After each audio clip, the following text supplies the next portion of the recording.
Você já ouviu falar na geração neném? Pois é, gente, tem essa geração sim, são aqueles jovens que estão ali chegando nos 30, né, no máximo 30, não trabalha, não estuda e aí, vamos conversar sobre isso com a psicóloga Patrícia Mota. Bom dia, Patrícia, que bom você aqui de novo. Tudo bem? Paty, vamos explicar para quem está em casa, quem é que se enquadra nessa geração neném, quais são as características dela?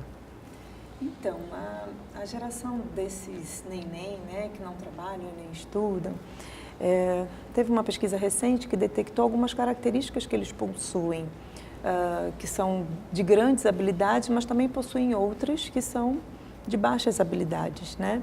Uma percepção que a pesquisa detectou é que esses jovens se veem com uma ótima autoestima, né? Uma alta autoestima. E eles também se veem como muito habilidosos nas tecnologias, né?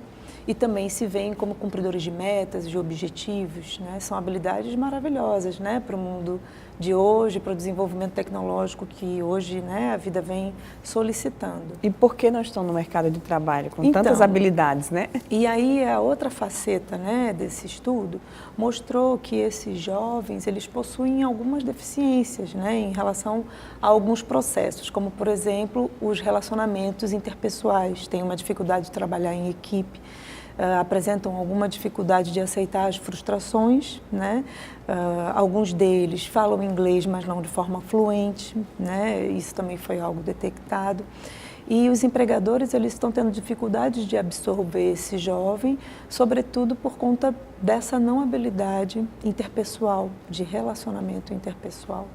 E essa habilidade, ela é desenvolvida em que momento da vida, Patrícia? Como é que esse jovem, ou até mesmo a sua família, pode ajudar? Dá para reverter ainda, já quem já está aí chegando nos 30, ou tem que ser desde pequenininho, já começar esse trabalho? Então, o reverso numa idade mais avançada, né, ele é sempre um pouco mais demorado, precisa realmente de maior investimento da família. Por exemplo, os jovens que estão para fazer a seleção, né, do exame nacional, né, para a universidade, são alunos de 15 anos, 16, 17, né, que estão incursando o ensino médio, que muitas vezes uma boa orientação profissional ajuda, né, esse aluno a se sentir mais seguro para a escolha desse processo. É porque é muito jovem, né? Muito. Quando ele faz a escolha, ele chega lá na frente, termina a universidade. Exatamente. E não era aquilo que ele queria trabalhar. E fazer uma boa orientação ajuda bastante, né? Então, um jovem ainda, de 15, 16, 17 anos, quanto mais a família estimula, né, as experiências sociais, né, melhor esse aluno ele vai desenvolver essas habilidades. Então, uma criança menor, né, se a gente for voltar um pouquinho no tempo, se a família puder trabalhar com eles essas habilidades desde bem novo, melhor ainda. Como? Levando mesmo para sair, levando mesmo para conviver com outras crianças, né? Muitas vezes a família nuclear ela está encerrada, né, ou fechada entre pai, mãe, filho e às vezes um irmão ou dois. E ainda assim é pequena, às vezes, como tem dentro dos irmãos ainda é interessante porque, né, a relação de troca com o irmão é sempre uma relação de negociação, né, de frustrações. E quando a criança é pequena, ela é filha única, por exemplo, fica um pouco mais difícil se ela não vive essas experiências para o desenvolvimento do relacionamento interpessoal. Então, precisa realmente estar fora de casa, né? E aí, o jovem crescendo, quanto mais atividade ele estiver praticando fora do núcleo da escola, melhor ainda. Conhecendo, né, novas pessoas. Conhecendo, né, novos grupos, conhecendo novos colegas, fazendo novas amizades. Então, fazer uma natação, às vezes, num local que não seja a natação da escola, embora seja cômodo para os pais, né? Porque passa do horário, já pega a criança naquele horário e vai para casa. A diversidade nesse aspecto é muito importante, muito importante. E o jovem de 15, 16, 17 anos, né, precisa, embora esteja no ensino médio, ser estimulado a ter uma vida social, né? A sair com os amigos, a ter uma vida em que ele pratique ainda, ou tem o hábito de fazer algum esporte, porque tudo isso faz com que esse aluno ele expanda essas habilidades. Às vezes as características de uma criança, que aí foi detectada na pesquisa, né, sobre uma alta autoestima, é maravilhoso ter uma alta autoestima.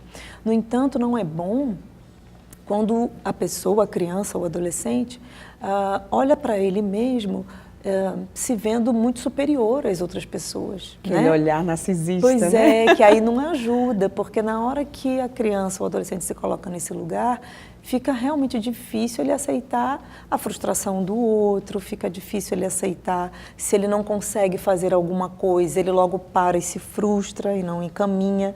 Por exemplo, uma criança está numa brincadeira. Se no meio do jogo ele começa a ver que está perdendo, tem criança que para de jogar. Espalha tudo, exatamente, porque não quer viver o impacto do que aquilo pode gerar num futuro bem próximo.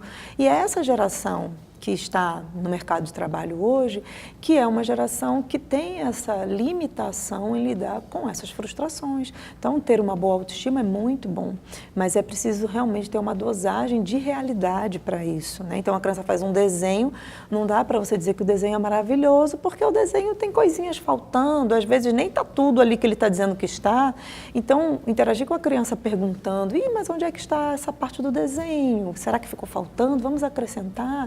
Vai dando para a criança um dado do real de que as coisas são construídas e às vezes com certo esforço, realmente com empenho, vendo a frustração, né? A gente não precisa dizer que está errado o desenho, é óbvio, né? Qualquer coisa que a criança... Assim, não está vendo, está péssimo, está feio, também, não, faz mal, a gente né? não precisa ajuda. qualificar dessa forma, mas ir construindo para que a criança ou adolescente... Para ela saber que ela pode melhorar. Pode sempre, melhorar, né? entre em contato com o dado da realidade, né? Porque tem uma realidade ali que está posta, né? Dependendo do que seja.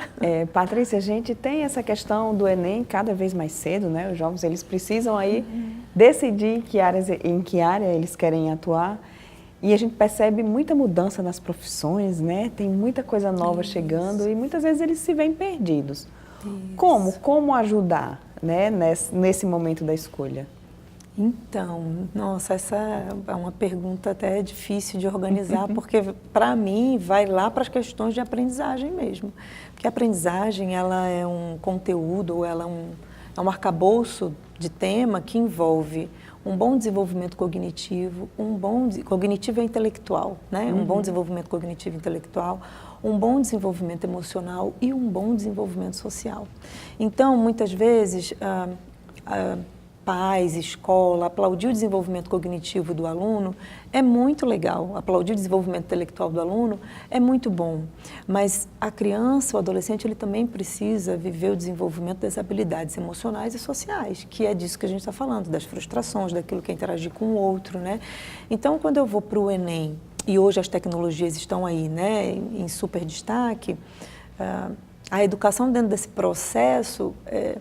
Existe, na verdade, algumas falhas no processo educativo dentro dessa perspectiva, né? O que numa aula, numa escola, numa sala de aula se trabalha todas essas habilidades, né? As crianças e os adolescentes entram em sala para assistir aula, absorvem aquele conteúdo, vão estudar aquilo para fazer um exame, né? Então, tem muitas questões envolvendo tudo isso, né? Que se essa é a melhor seleção mesmo, né? Que é um Enem, ou a construção educativa nesse sentido, né? Que habilidades são essas que precisam ser priorizadas e que o mercado não está absorvendo esse adolescente ou jovem adulto, exatamente porque ele não desenvolveu isso na escola, que é um outro ambiente também para se desenvolver isso.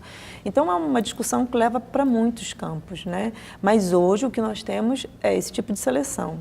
Então, uma boa orientação profissional... A psicoterapia ajuda bastante, Psicoterapia né? ajuda bastante e a orientação profissional também ajuda, né? E procurar um profissional que faz uma boa orientação para você compreender quais são as suas habilidades, né? O que das suas habilidades esse mercado pode absorver. Uma pessoa muito tecnológica, de alguma forma, né? Que é o que o mercado absorve hoje, né? Com muita facilidade, precisa desenvolver todas essas habilidades, né, as emocionais, as interpessoais, porque como vai se absorver no mercado de trabalho, porque é muito bom, né, na parte de TI, tudo está ali sempre concentrado em mexer no computador, mas quando é que sai da frente do computador e vai interagir com pessoas, né? Então é esse olhar, eu fico muito triste quando eu vejo profissionais brilhantes que não conseguem se relacionar e terminam realmente perdendo aquela vaga, não por falta de competência, mas por falta de competência emocional, muitas né? vezes, que eu acho que hoje vale até mais. Sim, e a pesquisa detecta isso, que hoje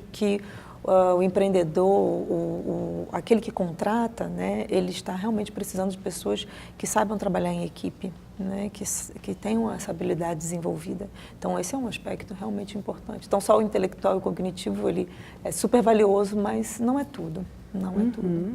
Ótimo. Nossa, daria o programa todo aqui, né, pra gente ficar conversando.